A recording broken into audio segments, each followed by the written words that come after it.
16 years ago, I decided to make music a career. And 10 years ago, I decided to dive in full time. Since then, I've learned a lot of lessons along the way, and some of them I had to learn the hard way. So today, I want to talk about what I wish I knew before becoming a professional musician.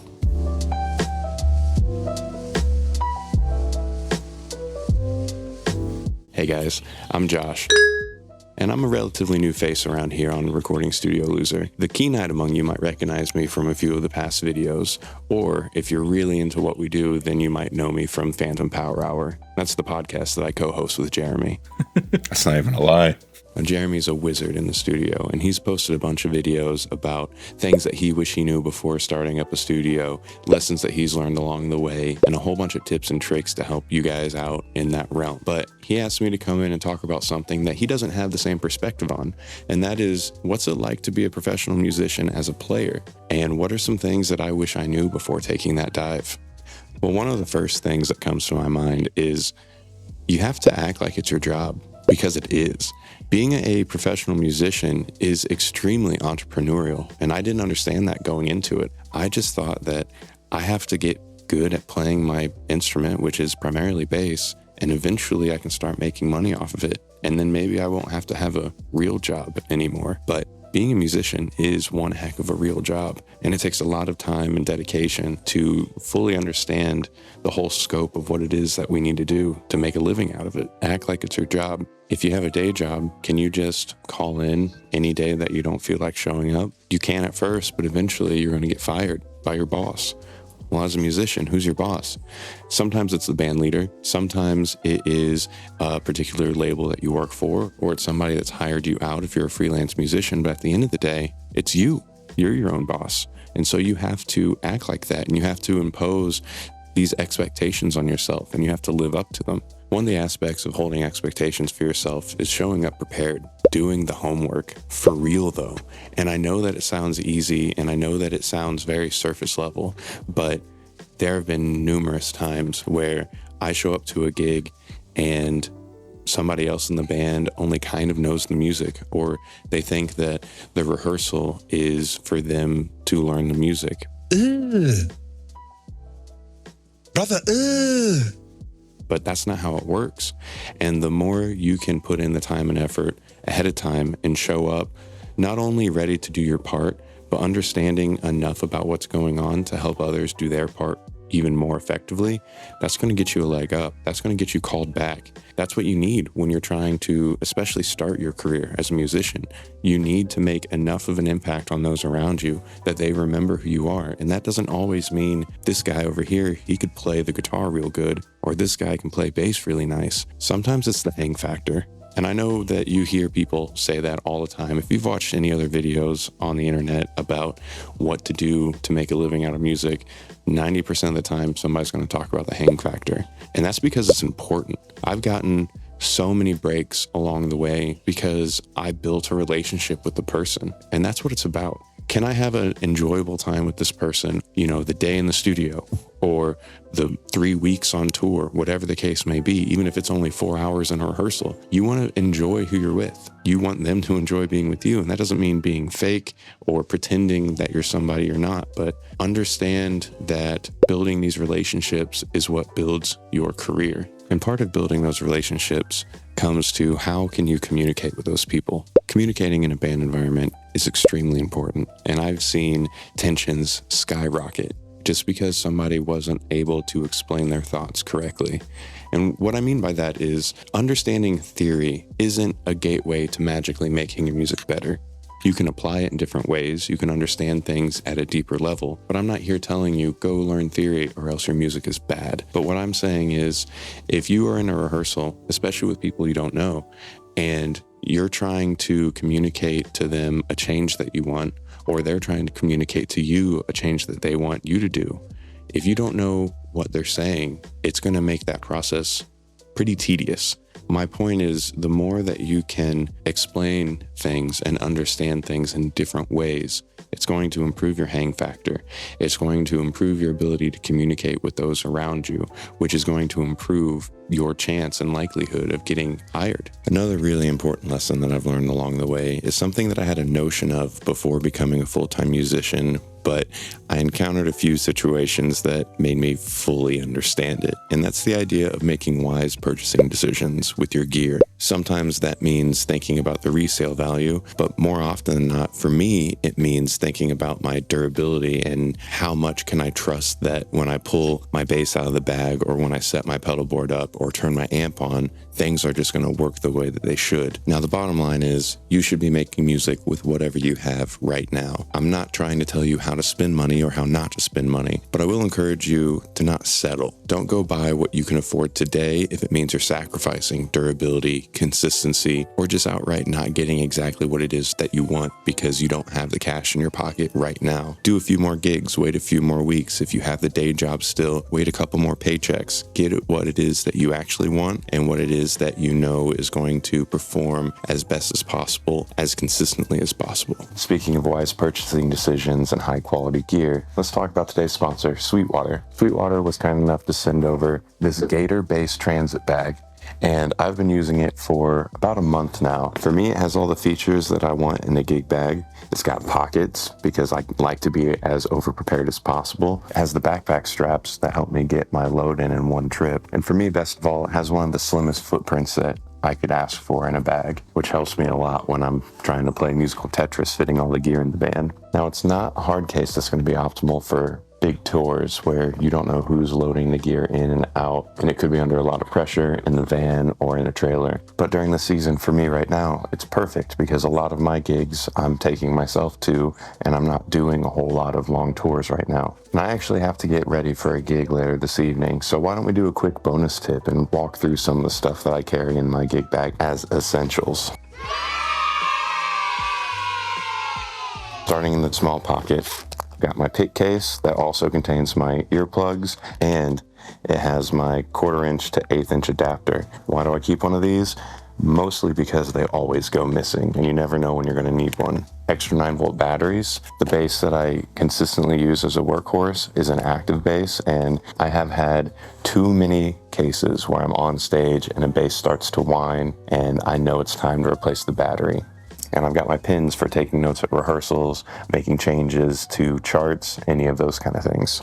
Now moving down to the main pouch, we actually get a bonus pocket here on the flap, another little pocket, and this one is more of my utilities pocket. I've got my wire cutters for changing strings out on the field. I've got a 9-volt power supply for my DI that's in the main pocket. I've got a power brick and an assortment of USB charging cables for either my phone or my tablet. And I've got a screwdriver for adjusting tension on my bridge or taking the backplate off if something really goes wrong. And if I'm honest, I usually have an extra set of strings in this pocket as well, but I just put those on yesterday and I need to restock. Getting to the main pouch, I want to point out one of the things that I really enjoy about this bag. You have this flap with a latch and multiple loops right here. So if my main pocket is overfilled or I have a notebook or tablet that's too tall for the zipper, I can just latch it higher up so everything still gets covered and it won't be likely to fall out, but the zipper won't be closed. It's been so handy for me. So in the main pocket, I've got a very highly used notebook for set lists, notes at rehearsals, any of those types of things. I've got one of my extra 1/4 inch cables. You can never have enough extras. I keep at least one in my bag at all times and maybe even 3 or 4 in my pedal case. I've got my DI pedal on the offhand that something happens with the direct out on my bass head, or potentially if I'm playing a gig where I'm cabless, I'm not making any sound on stage, they want a silent stage, I pull this out and it is my utility pedal that gets sound to the front of house. I absolutely love it. 3-leaf audio enabler, quick little plug for those guys, making awesome pedals. And then I got my tablet for any kind of gig with charting. I'm doing a musical gig in a couple days and I have all my charts on here. It is excellent to be using a tablet instead of printed form. The stage lights can be buggy. Being able to see the music is super important. This just makes it easier. Instead of flipping pages, I can just slide through the pages. Before hopping back to the things that I wish I knew, one extra thing about this case that I really enjoy, all over the place, you have these little hoops for, in my case, carabiners. So if I really want an easy load in, I can just strap my pedal bag to these carabiners, I also use a huge Chungus water bottle, so I can just clip that here and free up one of my hands. Okay, so one of the big ones that I wish I understood early on is that old saying, jack of all trades, master of none, is not true at all. It's a lie. Anything that you understand in music is a fundamental underlying factor for all other instrumentation. So if you're a really skilled guitar player, that doesn't mean you can't go pick up piano or learn drums or anything else. It's all the same stuff. You just have to put in the time to get the motor functions to apply all of your current understanding. But maybe one of the biggest, most important lessons that I'm still trying to learn for myself is the idea of boundaries. You can very easily overwhelm yourself. When you're a musician, especially starting off, it's really, really hard. You need every gig that you can manage to help pay the bills and to feed yourself. And every gig that gets offered your way in your head could be the next big one. This could be the lucky break that you've been waiting for. How can you say no to anything? And I get it. I've been there so many times. It is exhausting. And it can hurt you more than it can help you sometimes. Taking on too many gigs, saying yes to all the offers, that is whittling away all the time that you have to prepare for every offer that you've accepted. Now, we can't talk about boundaries without talking about money. I know it's uncomfortable. It doesn't feel good. You probably got into music because you felt like it was your calling, or some people feel like music is life, or you want to do it for the art, and good. All those things should feel true to you, and it's a really good sign that you're making the right decision. But the feeling of fulfillment in making art doesn't pay your bills, and that's the sad truth about it. I wish I could tell you, it doesn't matter if you make money. It doesn't matter how you negotiate with the finances of a particular band leader or gig or studio session, but it does. Like I said at the very beginning of this video, this is a business. You are an entrepreneur that is pursuing a career of making musical art, and you have to treat it that way. Don't be afraid to have the conversations about compensation up front. This doesn't mean that you set a price point for yourself and it's non-negotiable. And it doesn't mean that you have to do it right away. It's very hard to expect somebody to pay you when you have 2 gigs under your belt. You have to build up all those things that we've already talked about. You have to build the relationships and the connections. You have to put in the time learning the material. You have to keep pursuing growth in music and as a person before you can feel comfortable and confident asking for compensation. But it has to happen. You have to get paid to stay alive and to keep pursuing this as a full-time career. So when it comes to finances, there's a list of things that I wish I knew before I started. One of those is it's very beneficial to build up multiple streams of income. You don't know if that high-paying gig's going to get canceled. It might get rained out. Something could happen and the event flops. Maybe that booker for the gig that you accepted flakes on you and doesn't send you the payment. Or maybe in a worst-case scenario, you have a personal injury and you can't perform live or in the studio for a handful of weeks because of a broken hand or something. Having multiple streams of income doesn't necessarily protect you from all these things, but it gives you more options. For me, that looks like teaching.